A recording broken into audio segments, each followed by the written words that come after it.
Hey, this is the Shin Dig Variety Show. Thank you guys so much for watching our YouTube-based podcast, part of the Lost in the Groove fam. Be sure to check out our Patreon page at Lost in the Groove.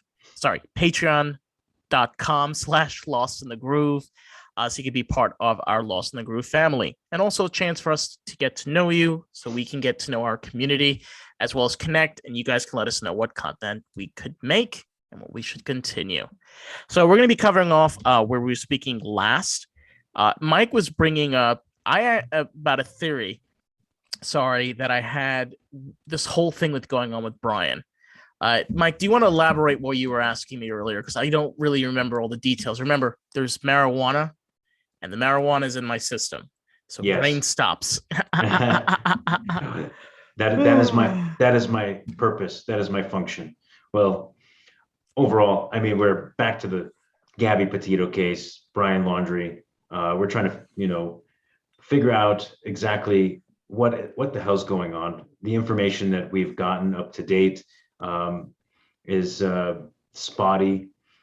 This is what everybody is wondering. But we were going back and forth in our text messages, and you had some thoughts about a theory. And I want you to share that with the viewers. Like, what are you thinking and why? So my theory is this. I don't think Brian killed Gabby. I think that there's somebody in either of their families. I think in Laundrie family more than Petito's, but I could be wrong.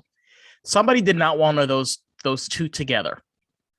And I don't know exactly why, but my theory possibly could have been a business opportunity, could have been a conflict between members. And I think the reason why they were fighting so much was because of this. And I think what happened was they got confronted where they were supposed to do what they were supposed to do and they didn't. So whoever this person was got pissy and then pushed Gabby down the cliff. And then my theory continues where Brian was like, oh my God, what the hell did you just do? And Brian freaked out. And he's like, what am I going to do? Oh my God, I should have left Gabby. She could be okay. Like, I have to go see her. Like, I have to. And then he just became a mess. And he just went to his parents. And he's like, no, I gotta go. I gotta go find her. I think he's actually going to find her because I think that he does not genuinely believe she's dead, because I don't think he's the one that pushed her down the cliff. I think there's somebody that caused this. And I think that somebody is someone that makes a lot of money. Somebody really high up, because the way that this case is being covered up, that's the only thing that makes logical. Somebody that has a lot of influence and power is covering this up. Who that is, we don't know. I mean, it's a wild one. It's a wild theory. And we do have to be careful about what we say. This is an ongoing investigation, and we are speculating, of course. Yeah, I mean, I'm just going. A lot of what I'm going off is I've done a lot of mystery reading, criminal thrillers, and stuff like that. I'm just going off that kind of context of where this kind of stuff comes up. There was actually a very good example of this would be Girl on the Train. I read that book a long time ago, and in the book, spoiler alert, people, I'm sorry, he uses manipulation to manipulate her to believe that she's mentally not well and she's sick, even though he was the one that almost killed her. He was the abuser, but because she was in mental instability, he was able to reconfigure her brain and rewire it to his liking. It's a thing. It's a real thing. I mean, these books are not just based on pure fiction. A lot of these psychological components and tactics and skills that are done are used. You asked me why. Why do I think this is a possibility? I don't think that a couple like Gabby and Brian, just out of the blue, out of all of this, would be solely just the two of them that all of this was accomplished. It just doesn't make any sense. The way that you wire it in your brain, anybody think about it. It doesn't. How does a couple that are on a road trip, they got into fights, but we even saw from the police reports, it wasn't anything crazy. Even from the reports from the restaurant, it wasn't anything to the point of like shattering glass and stabbing somebody in the hands. We didn't see any of this. Makes me wonder about what else were in those reports. I mean, if there was any physical evidence of abuse, bruising, anything like that around her body, just from some of those interactions. But, some of my early theories were, couples fight. That's typical. They were very young too. I mean, they were to be married at some point. So that was a plan in their lives. And ultimately, if they were having disagreements and he was physical, we should see a lot more evidence of that. I'm sure the police reports would have mentioned it if there were, bruising on the face, on the arms, the wrists from grabbing aggressively. There's a lot of things that you can notice right off the bat if they were actually evident. None of it was mentioned, I don't think, in these reports. No, none of it. I mean, I have done extensive work on this. The New York Post, I saw an article, like I mentioned in the last video. I like the New York Post. They can sometimes be very biased, and they usually have pretty decent articles that have good information in them. And the second I saw this, I'm like, I got to take a look at this. And you know what? It's written beautifully, because the way that you see this is that Dennis Davis was a regular guy, okay? And he's an example. There was a restaurant they were in that they spoke up as well. These are people that are giving you normal answers to a real world situation. This is nothing out of a fiction or a fairy tale. This stuff happens in real life. Just the way that it's being displayed feels like a television show. It does. Well, it's definitely distracting, that's for sure. But some of my early theories were just, couples fight. Sometimes it's physical. Maybe they were both physical. We don't know enough. But I don't think at his age he is necessarily a murderer. I mean, could he have been abusive? Sure, that's an easy thing to deduce, that someone. Yeah, but abuse and murder are two completely different things. Yes, very wide apart. And this is where some of my early thoughts were just that, like, okay, if there, if he was, let's say, psychologically or emotionally abusive, or if he was physically abusive, we should see evidence of the physical abuse, maybe not so much the psychological or emotional one. But does that it depends on who you ask. Well, yeah, but we don't have enough info on this. No. And obviously she's gone now, so it's very difficult to get any of that information. If we went through text messages maybe, and we had access to emails, texts, social media profiles, we might be able to see more and deduce more, but we don't have it. Ultimately, though, some of my early thoughts were, okay, if he is abusive, that's understandable. We have seen this in the past, but jumping to the conclusion that it was straight up murder and it was intentional, that's really tough to believe too. Now, here's the thing also. We actually talked about this in our Patreon podcast. So you guys want to check out our Patreon page. We actually spoke about this in the Jam Bam with Mike and Dave episode. Is we're at a point right now where everyone is seeing the truth. We don't believe the fiction anymore. The story of Gabby and Brian is the same kind of story we were fed 30 years ago. But back then, we looked at the story and we're like, okay, that's the facts. Fast forward 30 years to now, we no longer view things like that anymore. When we see this kind of story that's painted and given to us like this, we now question and say, wait a minute, this doesn't make any sense. That shift of people's commonality, their type of thinking, their intellect. I mean, truth is, bullshit expires. It has an expiration date. Well, that may be so, but my initial thoughts were like, if if if I conclude that he's not necessarily a murderer, then it was an accident. This is the complete opposite of maybe some of your theories. But I figure, let's say we can agree that he was physically abusive. Maybe he pushed her a little too hard. Maybe he smacked her a little too hard. She lost her balance, fell off. But there's still not enough to be like, oh yeah, there's a lot of physical abuse. We can see it. He beat the shit out of her and then pushed her off. Okay, yeah. I get that. However, you're saying, for example, he could have pushed her by accident. Here's the problem with that, right? If he pushed her by accident, he would have called someone. I think so. Right, but he didn't call anyone. He didn't call anyone. Why didn't he call anyone? It's a damn good question. That's my point is that the number one thing I've seen in stories from my own experience and my personal life, this is not fact, is when someone doesn't call when a crime is committed, it's because someone's telling them not to. Somebody's telling them, do not call. Do not tell anyone what just happened here. Understood? Don't test me.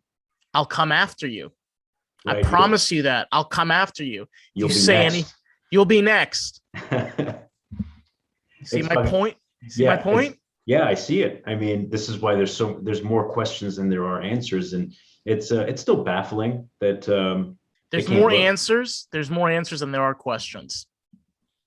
I mean, we're speculating after all, but a lot of these questions that you think up and I think up and the millions of others who are engaged with this story, no one's answering them. The body. I mean, there are people answering it with aliens. I kind of like that one. That sounds fun. Ooh, I know. We should definitely find an alien. I mean, this is not a laughing matter. I'm sorry. This is not. We're not trying to make any jokes or anything like that. But being real for a second, I mean, aliens. Yeah. I mean, it's not really, but unlikely. Very unlikely. But it's good to think in theory, because if there were aliens, I mean, there are aliens. I mean, but it would be kind of pathetic to just do that. I mean, I think if there were aggressive aliens that wanted, actually, I think if aliens wanted to actually hurt Earth, I don't think they would destroy cities. You know what I think they would? You know what I think they would do? It's not Independence Day, No. I do think that they would take our water supply. Yeah, that's one sure. But if from what we know, there's probably multiple species, and there's probably a conflict that we don't know about. But if there was any harm to be done, it would have been done probably long ago, since they're so far advanced. But let's stick to the story. I don't want to get sorry. I don't want to get sidetracked. It's the marijuana, okay? You have to forgive blame the ganja. Weed. Blame the ganja. Yeah. Everyone forgives you. But yes. Sticking to the story though, I mean, yes. You're right. It's not a laughing matter. I don't consider it to be one. I know you don't consider it to be one. No. But ultimately, I'm concerned that we don't have all the facts, and they're not releasing all the facts. It's just we're getting bits and pieces. And again, thinking about some of those scenarios, if it was an accident, again, you may be abusive, let's say, but there's two ways this could have, happened, right? If it was an accident, he freaked out, he ran off. If it was an accident, he didn't freak out and would have called somebody to come and help. I mean, 911 is available through satellite. It's even in the middle of let's say a national park. It's not too crazy to think that if you really love this person. Yeah, I mean, if anybody's curious what Mike is talking about, there are boxes on trees in national parks that you open them up, and I think you pull the ringer or something, and then it calls the police. Simple. Yeah, it's simple, but you're right though. I mean, to get access to help or support it's just right around your finger. I mean, there's phones on highways now. There's phones in national parks. So like, why? I mean, it makes me really wonder about what your thoughts are. Could that truly be the case? But it makes me wonder even deeper. They were about to get married. They were engaged or something of that nature. So who within that family did not want these two people to get married? And like, why? If we're to go down that rabbit hole, like, what do you think? What could that be? We know that Brian, I don't know exactly what business is into. His father is in business. I think he owns his own company. There could have been this happens sometimes in families. It's actually happened in our family, where you have two different families that are intersected by marriage between two different people, and one owns a business and one wants to invest in the business, and they co-work together and they work on it and continue, and one thing leads to another, and one screws the other over and the other one screws the other one over, and now they're pissy. But their children are not married and it's okay. But turns out one of them is mentally not stable and gets very angry and very aggressive. And he doesn't like that the two of these people are coming together. And he gets even more angry when they get engaged. Now he's even more furious that they're on a road trip together. And he's like, you know what? Screw these assholes. I'm going to go after them. I'm going to show I'm going to show her father. I'm going to show her what a piece of crap she is. It happens. So we're thinking of Laundrie's father. I mean, this happened in my family. I mean, if it's a case of money too, that's a possibility. The crazy thing about our story was never solved. Jeez. So my great uncle was murdered on the way to prayers in the morning. Somebody smashed him in the back of the head with a brick. Jesus, man. And we knew it was a family member. We didn't know who. And the investigation was just, I don't want to compare, but it was kind of similar. I mean, no one within the family was acting weird? We never found out who it was. That's crazy. So they're a very good actor then. Yeah. I mean, and the worst part about it is that my grandfather, says, "Oh, it was solved. We knew." But he's been saying the same story for years. Because I don't think, he's the last living one of all of his brothers. I mean, he was his brother. He was older brother, and I don't think he coped with it very well. So I can't. I feel for these families. I don't want to compare myself to them. I mean, this is something that happened to my family 40, 50, 60 years ago, not now. Right. But I do understand this. And to me, I know what happened to my great uncle. Even though it's like, it could have just been some guy that just came out of nowhere, but he took the same route every single day. But here's the thing. He never went to synagogue. Never. He only went to take care of something, which we're still not very sure of. That was it. Just magically out of nowhere, he happens to be there at that time, and somebody just magically out of nowhere in open daylight in Upper Manhattan in the early 1960s just hits him with a brick. Crazy, man.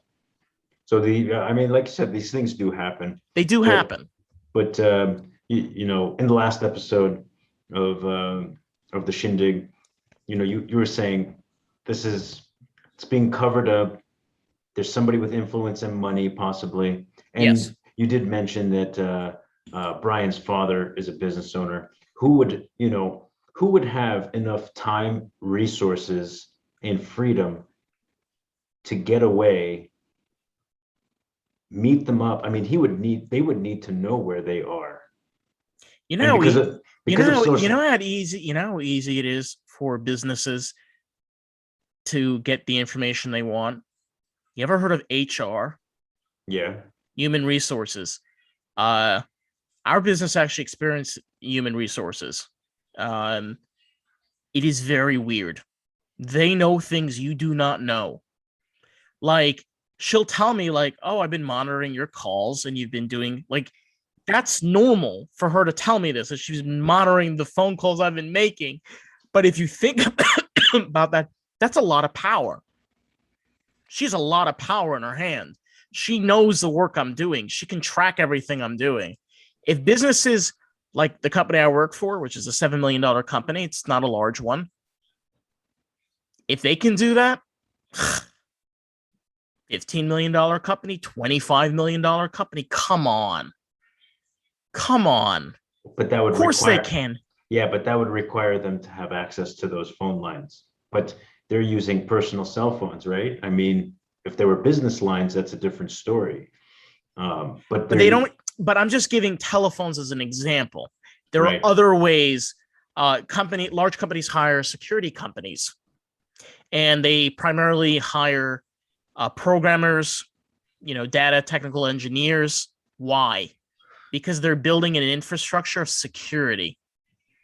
So they know their parameters.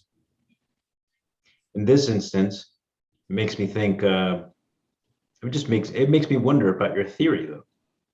Like, which side of the family and why? Maybe it has more to do with the fact that there is a cold shoulder between the two families, because I there? remember with her when they were doing the funeral, his family, Laundrie, refused to contact Petito's family, even though there was a funeral. They didn't call them, nothing, no regard. So there is a cold shoulder.